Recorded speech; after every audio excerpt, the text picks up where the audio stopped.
Hello aspirants, welcome करते हैं आपके डान के कंप्लीट एनालिसिस में, जहां पर हम डेली बेसिस के ऊपर करंट अफेयर, पाकिस्तान अफेयर और इंटरनेशनल रिलेशंस को यहां पर कवर करते हैं, जो हमारे सीएसएस और पीएमएस एग्जाम के लिए बहुत ज्यादा इंपॉर्टेंट टॉपिक्स होते हैं। ठीक है, लेकिन इसके साथ साथ हम एक करंट अफेयर, पाकिस्तान अफेयर और इंटरनेशनल रिलेशंस की भी सीरीज को स्टार्ट किया हुआ है, जो हमारे नेशनल लेवल के ऊपर है, चाहे ग्लोबल लेवल के ऊपर है, चाहे रीजनल लेवल के ऊपर है।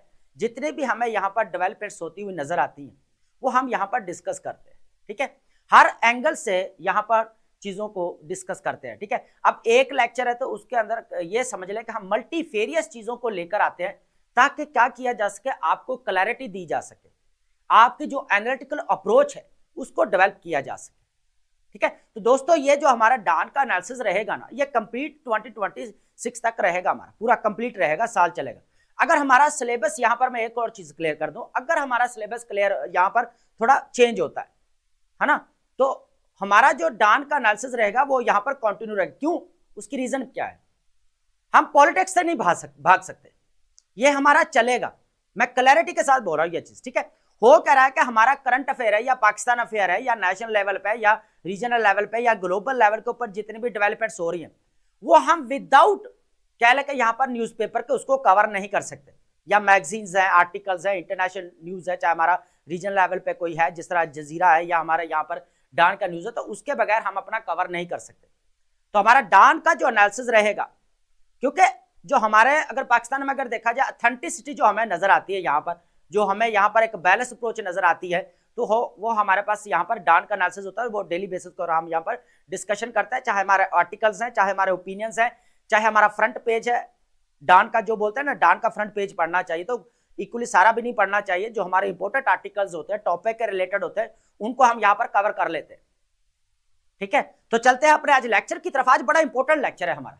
आज वर्ल्ड पॉलिटिक्स के अंदर जो यहाँ पर चेंजेस आ रही है ना, जिस तरह यहाँ पर रद्दोबदल हो रही है, जिस तरह यहाँ पर कह लें कि नेशनल इंटरेस्ट को सामने रखा जा रहा है, रीजनलाइजेशन को जो है यहाँ पर सामने रखा जा रहा है, मल्टीलैटरल सिस्टम को यहाँ पर स्ट्रेंथन किया जा रहा है या एम्पावर किया जा रहा है। आज काफी इंटरेस्टिंग जो है हमारे पास ओपिनियन भी रहेंगे, फ्रंट पेज के आपके आर्टिकल्स भी रहेंगे, इंटरनेशनल पेज के भी आर्टिकल्स रहेंगे। ठीक है, तो चलते हैं। सबसे पहले मैं यहाँ पर इंट्रोड्यूस करवा दूं यहाँ पर जो टॉपिक्स है, थोड़ा सा जो आपको बताऊंगा, देन हम इसको आगे डिटेल्स के साथ डिस्कशन करेंगे इसकी। ठीक है, सबसे पहले जो हमारे इंपॉर्टेंट टॉपिक्स रहेंगे, हमारे पास 5 टॉपिक्स हैं जो हमारे सीए, पीए और आईआर के लिए बहुत ज्यादा इंपॉर्टेंट टॉपिक्स हैं।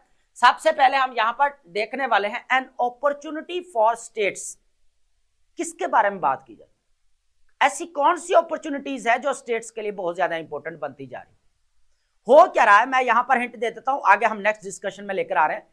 USA almost 66 international organisations and agreement से एग्जिट कर चुका है, और यहां पर जो मल्टीलैटरल सिस्टम को यहां पर इंपावर करने की बात करते हैं, अब उनके पास अपॉर्चुनिटीज हैं कि वो इन इंस्टीट्यूशंस को ऑन करे जो यहां पर जो है यूएसए एग्जिट कर चुका है। इसके अकॉर्डिंग ये बड़े मजे वाले यहाँ पर जो इंटरेस्टिंग हमारे पास एनालिसिस रहेगा, है ना, और मैं यहाँ पर पूरी कोशिश करूंगा कि आपको जो है पूरी क्लैरिटी दूं इस चीज के बारे में। ठीक है, सेकंड हमारे पास रहेगा द रिंग।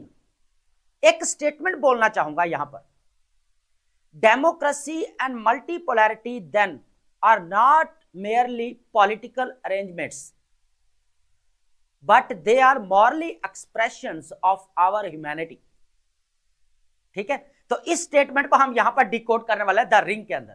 ये आपका लिटरेचर का एक वर्क है बेसिकली, जोसेफ पीरस ने जो लिखा है, और उसके ये एक थियोलॉजिकल विजन हम कह सकते हैं। रिंग बेसिकली जो रिप्रेजेंट करती है ताकत को, और यहां पर जो एग्जांपल हम लेने वाले हैं, यू नो वेरी वेल क्या मैंने किसके बारे में बात कर दी है ना, आप भी समझ रहे। उसके बाद हम बात करेंगे यहां पर Trump gets his wish for after Nobel laureate hand overs her medal.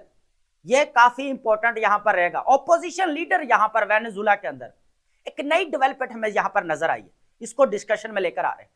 हुआ क्या है कि जो यहां पर मारिया कोरिना को जो 2025 के अंदर नोबेल पीस प्राइज मिला है अभी रिसेंटली प्रीवियस ईयर, जो कंट्रोवर्शियल भी समझा जा रहा है, उन्होंने क्या किया, अपना नोबेल पीस प्राइज जो है वो गिफ्ट कर दिया यहां पर डोनाल्ड ट्रंप को, और ये ऑपोजिशन लीडर हैं वेनेजुला के अंदर। ये बात में ये कोशिश कर रहे हैं यहां पर डेमोक्रेटिक सिस्टम को यहां पर जो है वो लेकर आने की बात कर रही है।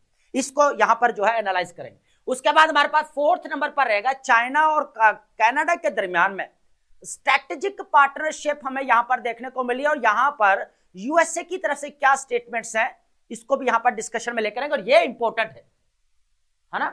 कह ले कि एक इत्तेहादी अलायंस जो यूएसए का रहा है कनाडा, और वो उठकर जो है चाइना के साथ अपने स्ट्रैटेजिक पार्टनरशिप की जो बात कर रहा है लॉन्ग तवील अरसे तक, तो समझो कुछ ना तो दाल में काला है ना। अब इसके ऊपर बात करेंगे यहां पर forging new strategic partnership. Fifth number पर हमारा आएगा यहां पर प्यूटन। वर्ल्ड पॉलिटिक्स के अंदर देखिए चेंजिंग कैसे आ रही है। अब वो प्यूटन साहब हैं जो खुद तो यहां पर वॉर लड़ रहे हैं, ह्यूमैनिटेरियन यहां पर वायलेशन भी कर रहे हैं, यूक्रेन के अंदर सब कुछ चल रहा है, और वो यहां पर जो है इंटरफेरेंस देखे हो क्या रहा। वर्ल्ड पॉलिटिक्स बड़ी इंटरेस्टिंग चीज है ना। हो क्या रहा है कि वो अब ईरान के अंदर जो अभी वॉर चल रही है, नो डाउट करना भी चाहिए, है ना, पॉलिटिक्स भी है तो एक अच्छी चीज भी है कि यहां पर जो इश्यू है उसको डी एस्केलेट किया जाना चाहिए। अब ये एक बात आ रही है यहां पर जो प्यूटन साहब है उन्होंने इजराइल जो नेतन्याहू के साथ भी बात की और इधर ईरान से भी बात की है कि इस इशू को यहां पर जो है वो जो है खत्म किया जाना चाहिए यहां पर, ठीक है। हालांकि ईरान और यहां पर यूएस, ईरान, रशिया और चाइना, ये तीनों का यहां पर गठजोड़ हमें देखने को मिलता है, ट्रायंगल देखने को मिलता है, और ये सबसे ज्यादा ये वो कंट्री थे जो वेनेजुएला के अंदर अभी जो हुआ है उसको ये टोटली अगेंस्ट है, और इनकी स्टेटमेंट हमें ज्यादा देखने को मिल रही थी, ठीक है। उसके बाद हम बात करेंगे वोकैब की। वोकैब हमारी बहुत ज्यादा इंपॉर्टेंट होती है, जो हम अपनी राइटिंग स्किल के अंदर वोकैब की वेरिएशन लेकर आ सकते हैं, ताकि क्या हमारा जो रेपिटिशन वाला मसला है वो यहाँ पर सॉल्व हो जाए और एग्जामिनर को हम अपनी एक कह लें कि आइडियाज की क्लैरिटी दे सकें। तो वेरिएशन लेकर आना लाजमी, और सिनोनिम इंपॉर्टेंट कौन से होते हैं एंटोनिम, वो भी हम यहाँ पर डिस्कशन में लेकर आते हैं, ठीक है।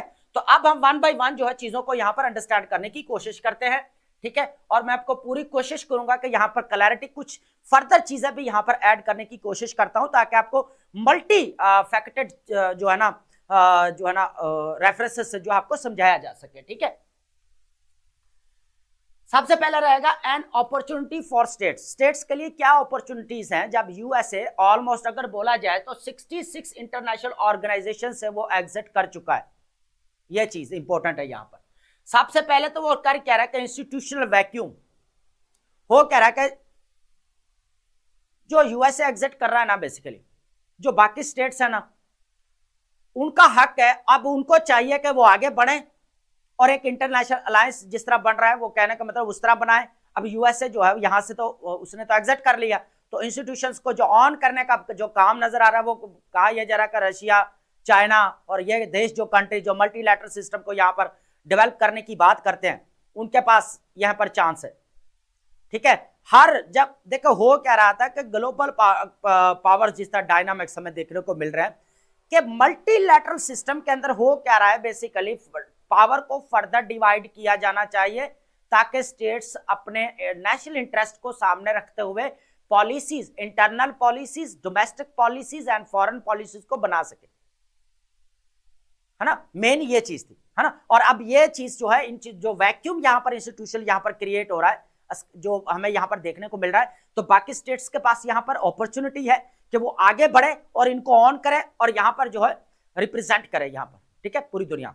अगर देखा जाए तो institution vacuum, American withdrawal create strategic vacuum and global governance altering power dynamics with in multilateral institutions, ठीक है, चीज क्लियर कर दी। अपॉर्चुनिटीज फॉर रिवाइवल, यहां पर दो कंट्रीज के पास, चाइना और रशिया, दोनों के पास है, बाकी भी है ना इमर्जिंग इकोनॉमीज, मिडिल पावर्स जितने भी है उनके पास भी यहां पर मौका है। मिडिल पावर्स के ऊपर लेकर पूरा लेक्चर आ रहा है आपको, मैं पूरी एक जो ना एक चीज बड़ी जो ना क्लियर कर दूंगा, ठीक है। अब हो क्या रहा है कि आपका डेवलपिंग स्टेट्स लिवरेज, जितने भी डेवलपमेंट स्टेट है, अंडर डेवलप्ड स्टेट्स है, उनके पास एक अपॉर्चुनिटी है कि वो आगे बढ़े, है ना, क्योंकि जो पूरा डिसीजन मेकर था ना वो यहां पर जो है पीछे हट चुका है। अब डिसीजन मेकिंग जो है यहां पर फर्दर डिवाइड होनी चाहिए, जो मल्टीलैटरल सिस्टम को यहां पर इंपावर करने की बात करते थे, ठीक है। हो ये रहा हिस्टोरिकल प्रेसिडेंट्स की बात करें यहां पर, when developing Nations lead historical precedents show US opposition does not always prevent robust international legal frameworks। अब हो क्या रहा है, एक एग्जांपल यहां पर मैं देना चाहूंगा, इस चीज को ऐड करते हैं यहां पर। यह चीज हमें यहां पर हिस्ट्री में थोड़ा बैक जाएं जब यहां पर इंटरनेशनल लॉ ऑन द सी बना था यहां पर, तो उस वक्त भी यूएसए ने इस लॉ को फुली जो है वो रिजेक्ट किया था, इनकार किया था कि ये नहीं होना चाहिए। तो फिर ये आप एग्जांपल दे रहे हैं कि जिस तरह यहां पर इंस्टीट्यूशनल वैक्यूम क्रिएट हो रहा है, अपॉर्चुनिटीज फॉर यहां पर स्टेट्स की बात की जा रही है ना। तो हुआ क्या था कि इंटरनेशनल लॉ ऑन सी जो है यहां पर पास किया गया था, जो बिल्कुल यूएसए नहीं चाहता था कि ये सी यहां पर ये लॉ पास होना चाहिए। ये तो राइट मिल गया स्टेट्स को, है ना। अब जितना भी इकोनॉमिक या स्पेशल इकोनॉमिक जोन आ रहा है उसमें जाके वो अपना मिनरल्स को एक्सट्रैक्ट कर सकता है भाई, नहीं तो और जाके कंट्री जो है इसका फिर हमें नजर आती है चीजें, है ना।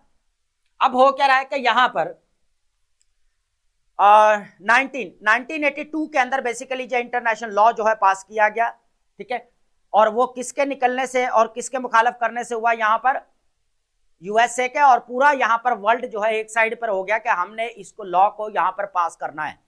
और यही चीज यहां पर कही जा रही है एन अपॉर्चुनिटीज फॉर यहां पर स्टेट्स, जो 66 यहां पर जो है वो कह लें कि उन्होंने एग्जिट किया, इस चीज की यहां पर डिस्कशन है।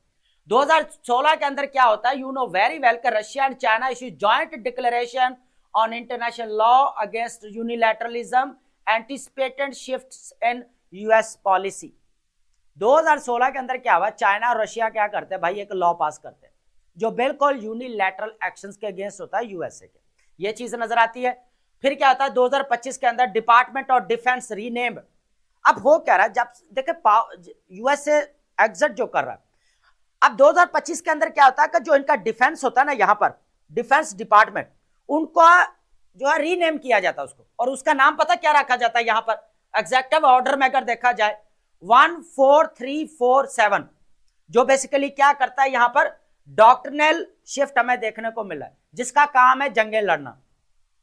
क्या काम है, जिसका काम है जंगें लड़ना, ठीक है। ये जो ऑर्डर, ये बहुत ज्यादा इंपॉर्टेंट है हमारा इंटरनेशनल लॉ में। अगर यूएसए की फॉरेन पॉलिसी पे क्वेश्चन आता है, अगर ये लेकर इंटरनेशनल रिलेशंस में आता है, चाहे हमारा करंट अफेयर में आता है, या आपने डिफेंस का जो नाम चेंज किया ना, ये इंपॉर्टेंट रहेगा ये, क्योंकि यही चीज हमें यहां पर देखने को मिली वेनेजुला के अंदर, यही चीज ग्रीनलैंड के अंदर देखने को मिल रही है, यही चीज ईरान के अंदर देखने को मिल रही है हमें, जिस तरह हमें, और यही चीज हमें ताइवान के अंदर देखने को मिले, जहां पर $11 बिलियन की यहां पर जो है वो इनकी जो है वो आर्म्स यहां पर जो है एग्रीमेंट होता है। और चाइना क्या करता है, according to China foreign minister, वो क्या कहते हैं कि हमने क्या किया कि 20 डिफेंस जो फर्म्स हैं यूएसए की, उनको यहाँ पर उनके ऊपर सैंक्शंस लगा दिए जब से जो है ताइवान के अंदर वो इनका एग्रीमेंट हुआ। उसके बाद जनवरी 2020 presidential memorandum desires withdrawal 66 international bodies and creating strategic vacuum. ये इंटरेस्टिंग चीज है, और यही बोला जा रहा है कि अपॉर्चुनिटीज फॉर स्टेट्स। तो अगर देखा जाए forcible intervention in Venezuela and Greenland and उसके बाद annexation threats test the post war international orders. अब जिस तरह इंटरनेशनल, ये अब अंतोनियो जो गैतरस रहे हमारे पास, गुटेरेस सॉरी, उन्होंने भी कल बड़ा क्लैरिटी के साथ कहा था कि जो उनका, क्योंकि वो अब जाने वाले थे, उन्होंने कहा था कि जो इंटरनेशनल को वो लॉ को जो है यहाँ पर वायलेट किया जा रहा है, और जिस तरह यहाँ पर जो राइट्स हैं और जो कह लें कि यहाँ पर फंडिंग देनी थी या क्लाइमेट चेंज के जो हमें वो भी कट ऑफ हो रहे हैं यहाँ पर। तो ये जो है कह लें कि नया ग्लोबल ऑर्डर जो हमें देखने को मिल रहा है, कि न्यू ग्लोबल ऑर्डर, है ना, तो ये तो काफी खतरनाक है यहाँ पर, ये डेंजरस है यहाँ पर, ये चीज बासिक बोलोगे। The entire world across all regions and civilisations has stood in protest what is stack is not merely regional hegemony but a civilizational loss that every state raising its voice is tempting to prevent। ये चीजें आप हर state को अपना डर है ना भाई, आज एक इसके ऊपर कर लिया कल हमारे ऊपर कर लेंगे, इस तरह इनको नहीं यहाँ पर अगर स्टार्ट से। तो चाइना और रशिया जो यहाँ पर ये इस चीज को यहाँ पर कह ले के बोल रहे हैं यहाँ पर बार बार अगेंस्ट, और यहाँ पर हमें ईरान की स्टेटमेंट्स भी यहाँ पर हमें देखने को मिलती हैं, ठीक है। और ये सबसे तब से हुआ जब से यहाँ पर डिफेंस डिपार्टमेंट का यहाँ पर नाम चेंज किया गया 2025 के अंदर। तो ये चीज हमारे पास, ये डिस्कशन काफी इंपॉर्टेंट थी, हमारे एग्जाम के लिए इंपॉर्टेंट डिस्कशन है फ्रेंड्स। द रिंग, इसको डिस्कशन में लेकर आते हैं, ये काफी इंपॉर्टेंट रहेगा। द रिंग ओपिनियन हमारे पास रहेगी। मैंने एक स्टेटमेंट अभी जो है ना वो स्टार्ट के लेक्चर में बोला था कि democracy and multipolarity are not merely political arrangements but they are morally expressions of our humanity. वो कहा यह जा रहा है कि डेमोक्रेसी और मल्टीलैटरल सिस्टम एक पॉलिटिकल सियासी तरतीब नहीं है या ढांचा नहीं है, बल्कि ये हमारी इंसानियत का एक इखलाकी इजहार है। क्यों भाई? क्योंकि democracy is the people, for the people and by the people and justice और फेयरनेस की बात करती है। और मल्टीपोलैरिटी जो है स्टेट्स को फर्दर पावर देने के राइट्स की बात करती है। तो ये एक पॉलिटिकल अरेंजमेंट नहीं है, ये इखलाकी जो है वो कह लें कि इजहार है इंसानियत के लिए। तो ये स्टेटमेंट इंपॉर्टेंट है और रिंग के हवाले से इसको अंडरस्टैंड करें। मैं पूरी कोशिश करूंगा कि इसके बारे में पूरी क्लैरिटी दूं। द रिंग बेसिकली क्या हो रहा है, अगर कोई चीज कहीं पे चीज स्किप हो भी जाए या अनफॉर्चुनेट मतलब स्किप हो जाती है, मेरे जहन से निकल जाती है, तो उसको आपने ये नहीं लेना कि सर ने यहाँ पर बताया नहीं, ठीक है, मैं पूरी कोशिश करूंगा क्लियर करो। अब हो क्या रहा था, रिंग एक वर्क है, the Lord of the ring, है ना, जोसेफ पेरिस ने इसको लिखा। इसके अंदर बेसिकली जो रिंग है ना, वो एक थियोलॉजिकल अगर बोला जाए तो हमें नजर आता है साइन, सिंबल है, सिंबल, है ना। हो क्या रहा है कि रिंग बेसिकली ताकत को रिप्रेजेंट करती है, और उसके अंदर यह बोला गया है कि ये जो ताकत है ना, ये ऐसे लोगों के पास होनी चाहिए जो यहां पर जस्टिस, इंसाफ लेकर आ सकें, है ना, उनके पास होनी चाहिए। लेकिन अनफॉर्चुनेटली इसके वर्क के अंदर यह लिखा गया है कि ये रिंग उन लोगों के पास चली जाती है जो होते तो इंसान है, लेकिन फिर क्या होता है, इखलाक से परे परे होते हैं, दूर होते हैं, और उनके अंदर फिर एरोगेंस आ जाए और जिस तरह वो चाहते हैं इस पावर को, इस ताकत को यहां पर यूज करते हैं।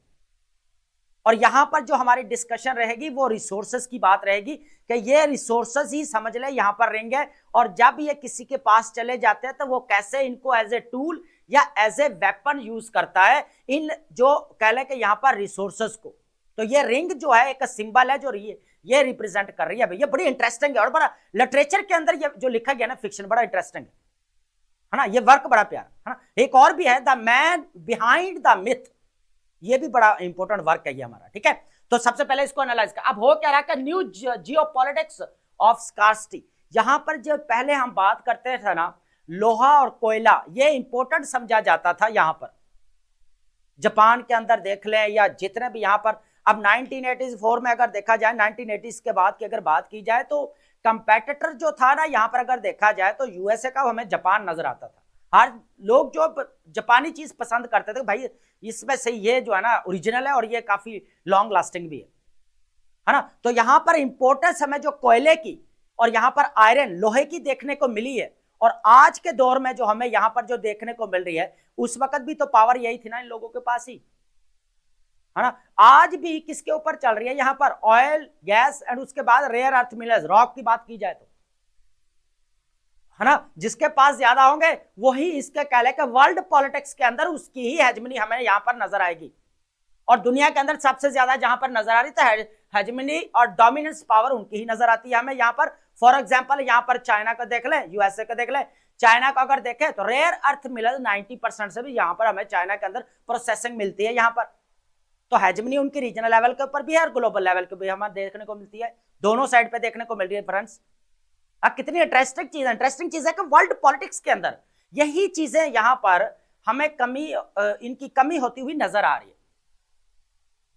है ना। हालांकि अगर आपका देखा जाए ना, ऑयल है और ये चीज आपका, मैंने पहले ये स्ट्रेटेजिक डिक्लाइन एसेट है आपका, है ना। जो गेम अब जा रही है ना यहां पर, जो चाइना के पास रेयर अर्थ मिनरल्स को लेकर, जो टेक इंडस्ट्री में सबसे ज्यादा जो है रेयर अर्थ मिनरल्स यूज होता है, आपका ऑयल नहीं यूज होता, है ना। ये चीज डिस्कशन में लेकर।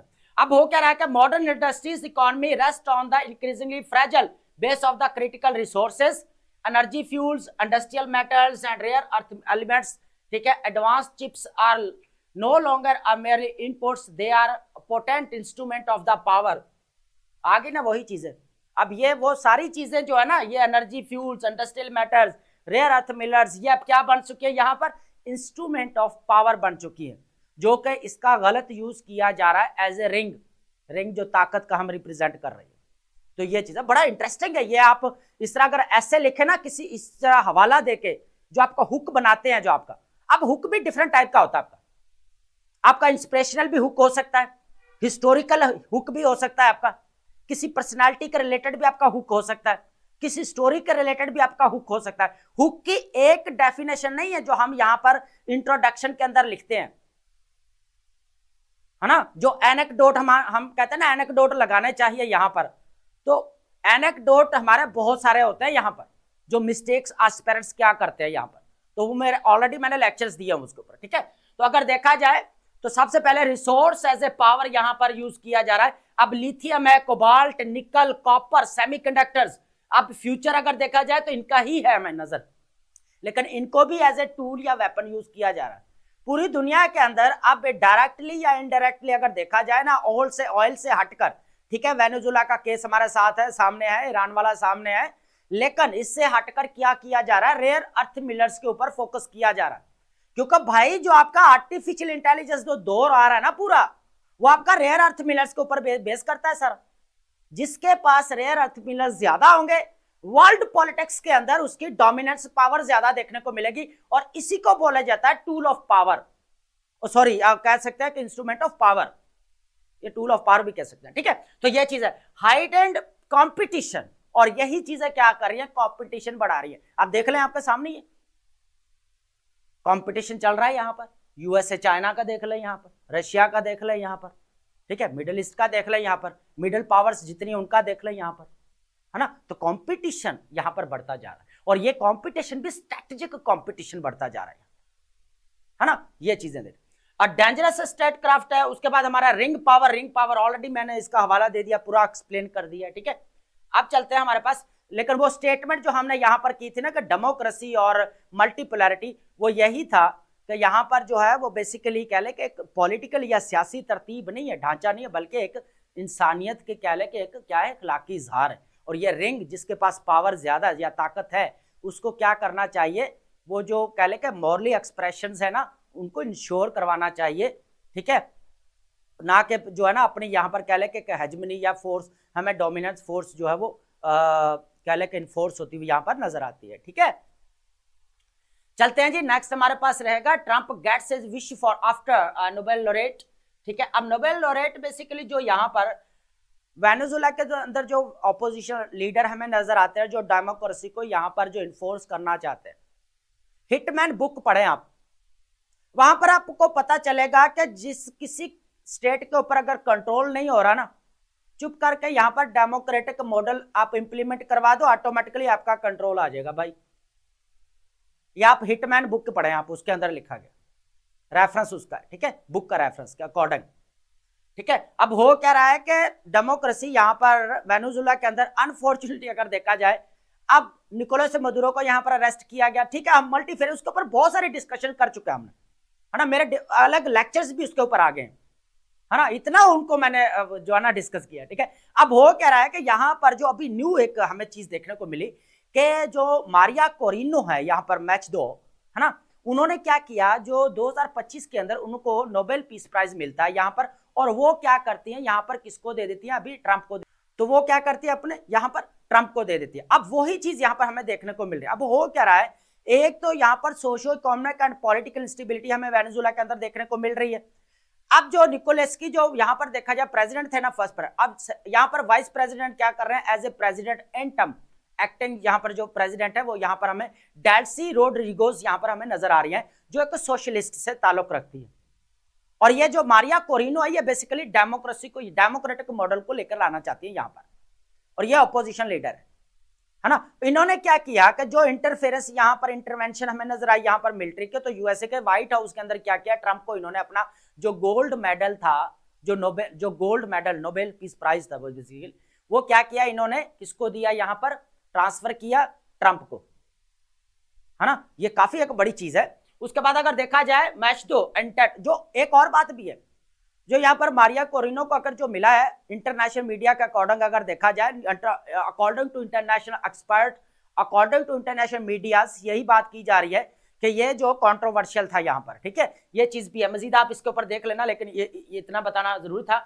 The medal was presented as a token gratitude for the President Trump's commitments to the freedom of the Venezuela peoples and seeking to influence US policy, ठीक है। उसके बाद है Trump interpretation, president Trump viewed the gift as a personal recognition of his effort, वो कहता है भाई ये मेरी कोशिशों से मुझे मिला है, ठीक है, जो मैंने प्राइज ही had openly campaigned for the prior to Macedo receiving Nobel committee clear. अब यहाँ पर नोबेल जो कमेटी है वो क्या कहती है, स्टेटमेंट्स इसको यहाँ पर देखना है ना, वो बड़ी क्लैरिटी के साथ कहती है कि नोबेल पीस प्राइज सेंटर जो है ना reiterated that well a medal may change hands, ठीक है, उसके बाद Nobel peace prize itself is non transferable.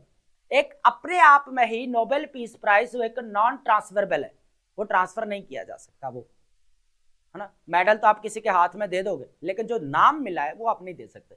तो उन्होंने permanently belongs to the laureate, तो वो किसके साथ रहेगा, बेसिकली परमानेंटली किसके साथ कनेक्टेड रहेगा, लॉरिएट जिसको मिला है भाई उसको ही है, ठीक है।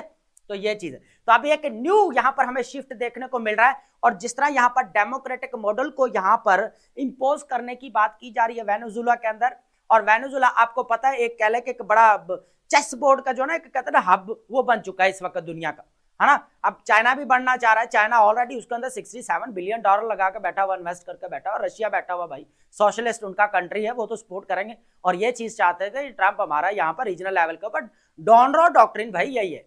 अब डॉनरो डॉक्ट्रिन और मोनो डॉक्ट्रिन बड़ी मैंने डिटेल डिस्कशन की हुई ऑलरेडी, तो ऑलरेडी आपको करंट अफेयर, पाकिस्तान अफेयर और इंटरनेशनल रिलेशंस की सीरीज में आपको मिल जाएगा प्लेलिस्ट में, ठीक है।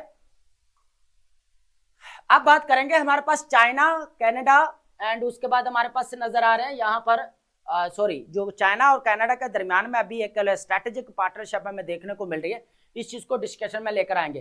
Canada China forging a new strategic partnership in pivotal meeting Canadian prime minister mark Carney. अब हो क्या है, मार्क कार्नी, मैं इस चीज का ओवरव्यू दे देता हूं और आपको क्लियर हो जाएगा, ऑलरेडी हम इसके ऊपर डिस्कशंस कर चुके हैं, ठीक है। लेकिन हो क्या रहा है, देखें मार्क कार्नी जो है ना यहाँ पर मार्क कार्नी बेसिकली क्या होता है, यहाँ पर 8 साल के बाद इनके दरमियान में दोबारा रिकैलिब्रेशन हो रही है, रीअप्रोचमेंट हो रही है। अब हो क्यों रही है ये आपको भी पता है रीजन, कि हमें यूएसए की जो एक यूनिलैटरल एक्शंस हमें यहाँ पर देखने को मिल रहे हैं, जिस तरह वो 66 यहाँ पर इंटरनेशनल ऑर्गेनाइजेशंस और एग्रीमेंट से विदड्रॉ कर रहा है वो, ठीक है।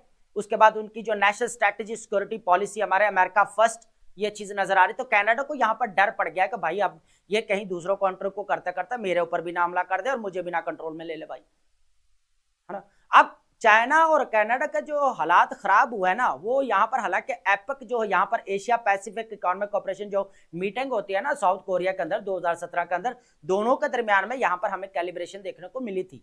लेकिन फिर क्या हुआ, अनफॉर्चुनेटली जो चाइना के हवावे के जो ऑनर है उनकी बेटी को यहाँ पर यूएसए के अंदर क्या किया जाता है, अरेस्ट किया जाता है। और इस ओपिनियन को चाइना क्या करता है, यहाँ पर कनेडियन जासूस होते हैं उनको पकड़ता है, और इस तरह दोनों के दरमियान में यहाँ पर मामला खराब होते हैं, और मामला इतने खराब होते हैं कि यहाँ पर 84 यहाँ पर % हमें टैरिफ देखने को मिलते हैं गुड्स एंड सर्विसेज के ऊपर, ठीक है। यहाँ तक क्लियर होगी बात। जस्टिन ट्रूडो ने भी यहाँ पर विजिट किया था चाइना के अंदर पहले, और अब जो है यहाँ पर प्राइम मिनिस्टर जो है मार्क कार्नी, उन्होंने विजिट किया। दोनों के दरमियान वीजा फ्री ट्रैवल यहाँ पर बात की गई है, ये काफी इंपॉर्टेंट है। सबसे बड़ी रीजन जो आ रही है वो यहाँ पर यूएसए की बोला जा रहा है, ईवी इंपोर्ट्स टू कनाडा। उसके बाद अगर बात की जाए तो एक चीज हमें यहाँ पर जो आ रही है, इलेक्ट्रिक व्हीकल जो 49,000 जो चाइनीज है इलेक्ट्रिक व्हीकल्स की बात की जा रही है, तो वो कनाडा रिसीव करने जा रहा है। और यहां पर जो हमें यूएसए की तरफ से स्टेटमेंट्स आती है, यूएसए ट्रेड रिप्रेजेंटेटिव जेमिसन गैरियर क्या कहते हैं उनको देखना पड़ेगा। यहाँ जो यहाँ पर क्या है, यूएसए की तरफ से ट्रेड रिप्रेजेंटेटिव है Jamieson Greer, expressed concern regarding Canadians agreements Chinese electric vehicles imports labelling the low tariff rates problematic for Canada. ये चीज इंपॉर्टेंट है यहाँ पर, सबसे ज्यादा ये है। अब ये देखें कि अब कनाडा ने यहाँ पर कहा जा रहा है कि जैसे जो यूएसए की तरफ से ये सारी चीजें देखते हैं, उन्होंने क्या क्या अपनी पॉलिसी को चेंज किया और उन्होंने अपने रिलेशन किसके साथ बढ़ाए, यहाँ पर चाइना के साथ बढ़ाए। और यहाँ पर वो कह रहे हैं कि ये एक प्रॉब्लमैटिक हो सकता है कनाडा के लिए अकॉर्डिंग टू इंटरनेशनल मीडिया, है ना। हम जो डिस्कशन में लेकर आ रहे हैं, हमारी कोई पर्सनल राय नहीं है, अकॉर्डिंग टू इंटरनेशनल मीडिया जितना भी है, रिटर से उठाकर देख ले, जजीरा देख ले, ठीक है, ये सारा अकॉर्डिंग हम बात कर रहे हैं, यहाँ पर ओपनली चीजें चल रही है वाली, ठीक है। तो ये हमने यहाँ पर कवर किया।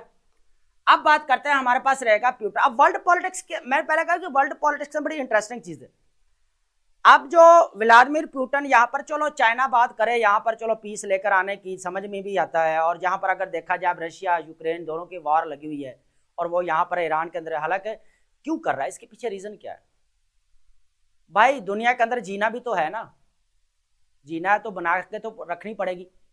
अब हो क्या रहा है कि ईरान, यूएसए और यहाँ पर हमें चाइना, इनका अलायंस मिलता है।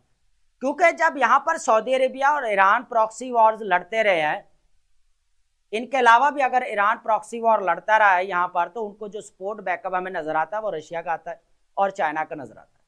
अगर सऊदीया की बात की जाए तो यूएसए का नजर आता था, है ना। Are you getting my point, है ना, मैं क्या कहना चाह रहा हूँ। तो हो क्या रहा है कि यहाँ पर अब क्या हुआ है कि जो व्लादिमीर पुतिन, मैं पूरा ओवरव्यू दे देता हूँ ताकि आपको समझ में आ जाए। व्लादिमीर पुतिन अभी जो है इजराइल के नेतन्याहू से और ईरान से जो है क्लियरली बात करते हैं और ये बात करते हैं कि यहाँ पर सीज फायर होनी चाहिए और इसके ऊपर फुली कंट्रोल होना चाहिए, ठीक है। अब जो लास्ट टाइम हमें यहाँ पर डिप्लोमेटिक चेस बोर्ड नजर आ रहा था, है ना, जो स्टेटमेंट्स दी जा रही थी डिप्लोमेट्स की तरफ से, दोनों यूएसए और ईरान की तरफ से, इजराइल की तरफ से। अच्छा, ये जो मामला हुआ है ना, ये ईरान वाला इंस्टेबिलिटी हमें जो देखने को मिली है, ये अभी रिसेंटली जब फ्लोरिडा के अंदर जो ट्रंप बेसिकली इन्वाइट करते हैं यहाँ पर नेतन्याहू के पास जाते हैं और यहाँ पर डिस्कशंस होते हैं, उसके बाद से फिर हमें यह मामला देखने को मिलते हैं। तो रशिया ने यहाँ पर क्लियर कहा कि जो इंटरफेरेंस है, इंटरवेंशन है जो कह लें कि फॉरेन स्टेट्स की, वो यहाँ पर नहीं होनी चाहिए और दोनों के दरमियान में यहाँ पर सुलह की बात की है और रीजनल पीस की बात की है, ठीक है। क्लियर इतनी बात है और हम इसके ऊपर क्या डिस्कशन करें, वही चीज़ें जो है दोबारा चलिए। अब जितनी देर इसकी कोई एंडिंग नहीं होगी उतनी देर तक हम जो है ना नहीं करेंगे। फिलहाल अभी रशिया और चाइना इस चीज़ को कर रहे हैं कि जो इशू है या क्राइसिस है उसको डी एस्केलेट किया जाना चाहिए। ये अभी मामला को सॉर्ट आउट हो रहे हैं, तो वो भी चीज़ें। इंटरनेशनल कंडेमनेशन की बात की जाए, म्यूनिख सिक्योरिटी कॉन्फ्रेंस रिसेंडेड। अब रिसेंडेड का मतलब होता है एब्रोगेट कर देना। ईरानियन इन्विटेशन जो ईरान ने दिया था, एससीओ और पाकिस्तान। अब एससीओ के जितने भी, शंघाई कोऑपरेशन की बात कर रहा हूँ, अब शंघाई कोऑपरेशन के जितने भी स्टेट्स हैं वो इस चीज़ को कह रहे हैं कि यहाँ पर जो ईरान के अंदर जो एक तो नॉन इंटरवेंशन होनी चाहिए यहाँ पर, और उसके बाद अगर देखा जाए जो पॉलिटिकल इंस्टेबिलिटी है या यहाँ पर कह लेकर रिजीम चेंज वाली चीज़ें हैं वो यहाँ पर नहीं होनी चाहिए। इस चीज़ को यहाँ पर रोकना पड़ेगा। ये रीजनल लेवल के ऊपर एक बहुत बड़ा थ्रेट है, ग्लोबल लेवल के ऊपर एक बहुत बड़ा चैलेंज है, इसको यहाँ पर डी एस्केलेट करना पड़ेगा। इन शॉर्ट ये सारा इसका जो है ना वो है, ठीक है। अब यहाँ पर जो टेक्नोलॉजी वगैरह यूज की गई, स्टारलिंक वगैरह, वो जिस तरह इसका नेट हमें यहाँ पर जो है इंटरनेट यहाँ पर बंद नजर आता है, तो ये सारी चीजें जितनी देर ये मामला तय नहीं पाता उतनी देर आप ये छोटी छोटी चीजें, ताकि हम आपको टच देते रहे, आपके जहन में रहे कि ये डेवलपर्स हो। आपको न्यूज का ऑलरेडी पता है सारी चीजें, लेकिन हमारे पास ऑथेंटिक चीजें यही होती है जो हम डिस्कस करते हैं, जो हमारे इंटरनेशनल मीडिया से हम पिक करते हैं, ठीक है। तो ये चीजें इसके अकॉर्डिंग हम यहाँ पर डिस्कस कर रहे हैं, ठीक है। उसके बाद अगर देखा जाए तो हमारे पास वर्ड काफी इंपॉर्टेंट रहेंगे जो हमारे सिनोनिम और एंटोनिम्स के लिए भी इंपॉर्टेंट है, और हमारे जो है वो कह लें कि जितना भी हमारा आगे कह लें कि हम राइटिंग स्किल के अंदर इनकी वेरिएशन लेकर आ सकते हैं, ठीक है। तो हो क्या रहा है कि सबसे पहले हमारे पास जो वर्ड रहेगा साइन। साइन का मतलब होता है an descendant of a notable family, किसी फैमिली से आना ताल्लुक रखना, है ना। मोरूसी बोल सकते हैं आप, ठीक है, या ऑफ स्प्रिंग बोल सकते हैं आप, ठीक है। ये जो हमारे पास रहेगा ना, ये दोनों वर्ड हमारे पास इंपॉर्टेंट रहेंगे सिनोनिम्स और एंटोनिम के लिए, ठीक है। एलोक्यूशन का मतलब होता है द आर्ट ऑफ क्लियर और इफेक्टिव स्पीच। आर्टिकुलेशन, बोलने का अंदाज बड़ा क्लियर होता है, उसको बोला जाता है एलोक्यूशन, ठीक है। ऑरेटरी या आर्टिकुलेशन बोला जाता है। कॉन्स्ट्रू हम ऑलरेडी पहले भी अपने राइटिंग स्किल के अंदर यूज कर रहे हैं। टू इंटरप्रेट या एक्सप्लेन को बोला जाता है, इंटरप्रेट या एक्सप्लेन को बोला जाता है। तो एक्सप्लेन की जगह अगर आप कॉन्स्ट्रू को यूज करें तो थोड़ा अच्छा लगेगा। थोड़ा जो रेपिटेशन आ रही है, जो आपका एक्सप्लेन एक बैठा हुआ माइंड के अंदर, एलैबोरेट बैठा हुआ है जिस तरह, ठीक है, इससे थोड़ा सा आप हट जाएंगे, थोड़ा कॉन्स्ट्रू लेकर आएंगे तो ठीक है। डायट्रैप का मतलब होता है अ बिटर और फोर्सफुल वर्बल अटैक, ठीक है। टायरेड, अब टायरेड ऑलरेडी जो हमारे पीपीएससी के अंदर आ चुका है वर्ड हमारा, ठीक है, और यहाँ पर रिपीट हो रहा है। उसके बाद रेंट है सख्त तनकीद करना, ठीक है। डायट्रैप का मतलब क्या है, सख्त तनकीद करना, ठीक है। कंजेक्चर हम ऑलरेडी अपना सीएसएस और पीएमएस राइटिंग स्किल के अंदर यूज कर रहे हैं कंजेक्चर को, ठीक है। एन ओपिनियन बेस्ड और इनकम्प्लीट एविडेंस, ठीक है। अंदाजा या एक क्यास होना, ठीक है। गस करना, स्पेकुलेशन को बोल सकते हैं आप, है ना, एक गस है ना, क्लियर नहीं है। उसके बाद हैरेंग का मतलब होता है लॉन्ग एग्रेसिव स्पीच को बोला जाता है, ठीक है। जरहाना जो है ना, तकरीर को बोल सकते हैं आप, ठीक है। रेंट या लेक्चर को बोल सकते हैं। उसके बाद अरेनास का मतलब होता है फील्ड और प्लेस ऑफ एक्टिविटी या डिबेट, मैदान या कह लें कि जहां पर जो शोबा अमल बोल सकते हैं, फील्ड्स या डोमेन बोल सकते हैं आप, ठीक है। डोमेन्स बोल सकते हैं। अरीना मतलब इसका अरीना ये है, एक इसके फील्ड ये है, ठीक है। कन्वेन आप ऑलरेडी हम यूज कर रहे हैं, और ये कन्वेन आजकल बहुत ज्यादा यूज हो रहा है। कन्वेन का मतलब होता है to come together for a meeting, एक मीटिंग के लिए क्या करते हैं, लोग इकट्ठा होते हैं यहां पर, है ना, उसको बोला जाता है। तो यहां पर असेंबल या गैदर होने का अगर कन्वीन लिखे तो ज्यादा इंपॉर्टेंट रहेगा। उसके बाद अब हमारे पास जो नेक्स्ट वर्ड रह गया वो हमारे सिनोनिम्स के लिए इंपॉर्टेंट रहेगा। एक तो पीएन, उसके बाद हमारे पास एक्सकल्पेट, उसके बाद हमारे पास फिकेंड, इररिफ्रैगेबल इंपॉर्टेंट, उसके बाद हमारे पास रहेगा इनक्वेट। ये 5 वर्ड जो हमारे पास रहेंगे ना, ये पीएन और एक्सकल्पेट, फिकेंड, इररिफ्रैगेबल और उसके बाद इनक्वेट, ये इंपॉर्टेंट है हमारे सिनोनिम्स और एंटोनिम के लिए। ठीक है, सबसे पहले हम डिस्कस करते हैं पीएन पे। अब पीएन का मतलब होता है स्ट्रॉन्ग, जो है ना, कह ले का एक्सप्रेशन ऑफ, कह ले का प्रेज, ठीक है, तारीफ करना, ट्रिब्यूट देना, हिम, ठीक है, उसको बोला जाता है। उसके बाद स्नब ऑलरेडी पता है, डेलिबरेटली इग्नोर्ड या क्या करना, रिजेक्ट कर देना, जानबूझकर क्या करना, स्पर्ड। अब स्पर्ड ये इंपॉर्टेंट है, यहां पर हम स्पर्ड भी यूज करते हैं ना, आपका वर्ड स्पर्ड, ठीक है। अब ये आपका कह ले कि पास्ट पार्टिसिपल है, ठीक है, वर्ब से बन रहा है, ठीक है। उसके बाद हमारे पास क्या आ जाएगा, यहाँ पर एक्सकल्पेट का मतलब होता है टू क्लियर फ्रॉम ब्लेम, ठीक है, बेकसूर साबित हो जाना। एक्सकल्पेट का मतलब क्या होता है, बेकसूर साबित हो जाना, और ये हमारे पास वर्ब रहेगा, ठीक है। एक्सकल्पेशन अगर बनाएंगे तो यहाँ पर हमारे पास नाउन बन जाएगा।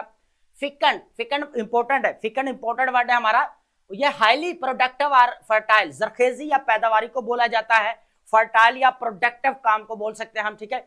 इररिफ्रैगेबल इंपॉर्टेंट हमारे पास, इम्पॉसिबल टू डिनाई या रेफ्यूट, ठीक है। इनडिस्प्यूटेबल या अनअसेबल बोल सकते हैं आप, ठीक है, नाकाबिले तरदीद। इम्पीचुअस ऑलरेडी हम काफी टाइम डिस्कस कर चुके हैं। एक्टिंग सडनली विदाउट थॉट, ठीक है, जल्दबाज या रैश या हैस्टी को बोल सकते हैं इम्पीचुअस, ठीक है। अब इनक्वेट का मतलब बहुत, इनक्वेट आपका इंपॉर्टेंट वर्ड है, आपका ग्रे का भी एक इंपॉर्टेंट वर्ड यूज होता है यहाँ पर जस्ट बिगन और नॉट फुली फॉर्म, ठीक है, इब्तदाई या नामुकम्मल बोल सकते हैं, ठीक है, रेडिमेंट्री या इंस्पिरेटेड बोल सकते हैं आप, जिसका आगाज किया जाए अभी, जिसका मतलब ये कह लें कि अभी जो उसका नामुकम्मल हो, ठीक है, आगाज कह सकते हैं आप, ठीक है। इनक्वेट आप लेकर आए यूज में, इंपॉर्टेंट वर्ड है। तो ये वोकैब है जो आप लाजमी जो है अपने नोट डाउन किया करें, वेरिएशन लेकर आए, and thank you so much.